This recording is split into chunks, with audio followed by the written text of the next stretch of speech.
In 1970, the first Pride Parade was held in New York City.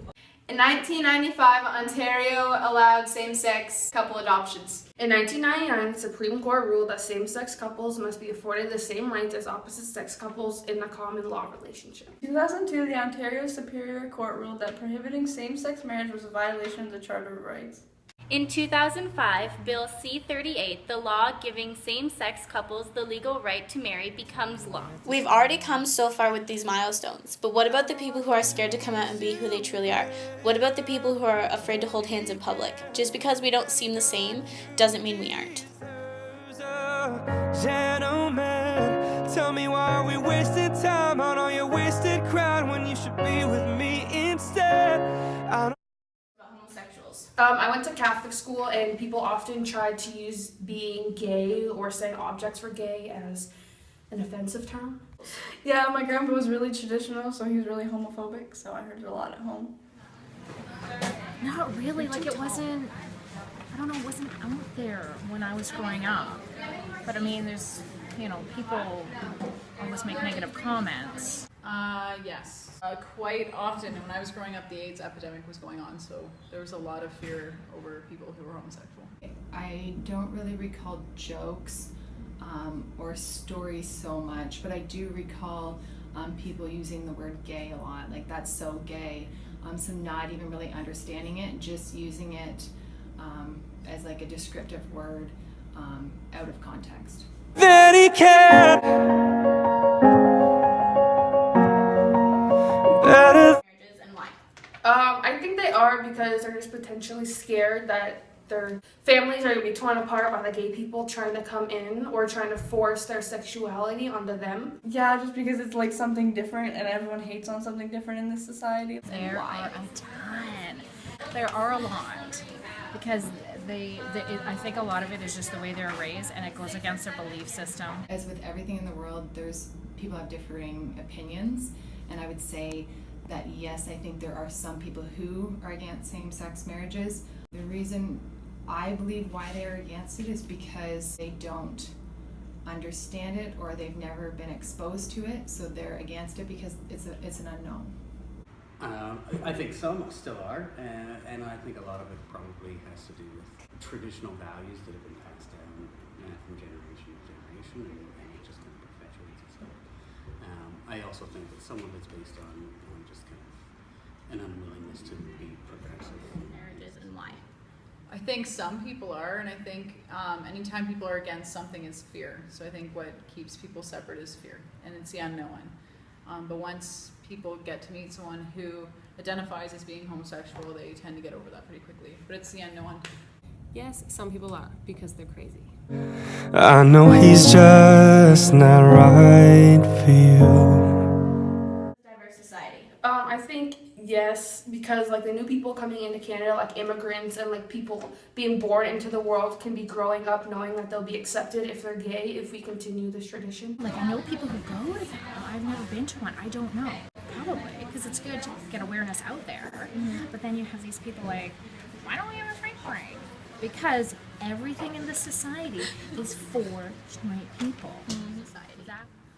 I do. I'm hoping we will get to the point where everyone's just accepted. But I think until people who are lesbian, gay, queer, trans, until they can be in a world where they don't have to worry about holding their partner's hand in public or have the same legal rights as other people, we're going to need pride parades. I don't know if it's like they absolutely need to have them, but I think that we should embrace them if it's something that they want to do. I don't think it's anything that should be pushed on anyone or that they should have to do them, but I think like it's not necessarily necessary, but I think we should embrace them if that's what they want to do. If they want to raise awareness and celebrate, then I think that's okay. I don't know if they're necessary, but I think they're a good thing. And if people want to have a pride parade, why not? The study by sociologist Professor Paul Sullins found that at age 28, the adults raised by same-sex parents were at over twice the risk of depression as people raised by men-woman parents. In addition, there was an elevated risk associated with imbalanced closeness and parental child abuse in family of origin, depression, suicidality, and anxiety at age 15, and stigma and obesity. How many times do I have to tell you? Even when you cry and you're beautiful too, the world is Not at all. It's about how people are. I mean, there's so many factors, but a lot of it is how people are raised, and there's so many dysfunctional, mom and dad families. It depends on the parenting. It doesn't matter if there's like a man and a woman. It's it's the parenting and the environment. I think that for all youth anymore, the world's gotten very complicated because of social media. Bullying is with them 24/7. So I think if they're raised in a household where their parents teach them coping strategies to deal with bullying, then they'll be fine. But I think it's a tougher world for you guys to live in regardless. Even just reading that quote, I think that mental illness is something that can come from a variety of things, and I think to say that someone with same-sex parents are going to have a risk of it, I think it's with anything in life. I think that anything you're presented with could cause someone to have to struggle with mental illness. I think anyone can grow up with a risk of mental illness. I believe the children of any, from any family, regardless of what the makeup or composition of that family is, will grow up with risks of mental illnesses. Hold on to me, 'cause I'm a little. It's tough, right? You have to be true to yourself and live your life. But I can understand the fear and the stigma people have. And everybody is a person. That's what I say to students when they make comments. Everybody is a person. Everybody has feelings. Talk to someone, talk to a counselor, talk to someone you trust, journal. Just come out when you're ready. Don't rush it. That is something they need to be open with, in that, you know what, you are yourself, and people will either embrace you and your decision, or they may not. And unfortunately, some people, like I said, don't understand it or don't agree with it, and it's your life. And I think you need to be who you want to be and the best version of yourself. And if that means losing people who don't support you, I think that's not really getting to where you want to be in life and be the best person that you are. Find people that you know are going to be supportive. You know who's going to support you and who's not going to support you. So if you can find people you're comfortable with and come out to them first before your family or people you think that wouldn't be supporting you. Like friends, if you don't think they're supportive, don't hang out with those friends. Find some new friends. But your family, it's tough, and it's a problem for a lot of people. I need a one dance, got a Hennessy in my hand.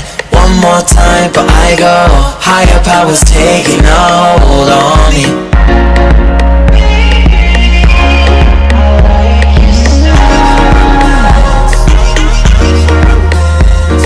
Strength and guidance, all that I'm wishing for my friends. Nobody makes it from my ends. What advice could you give people who want to come out but are too afraid to be?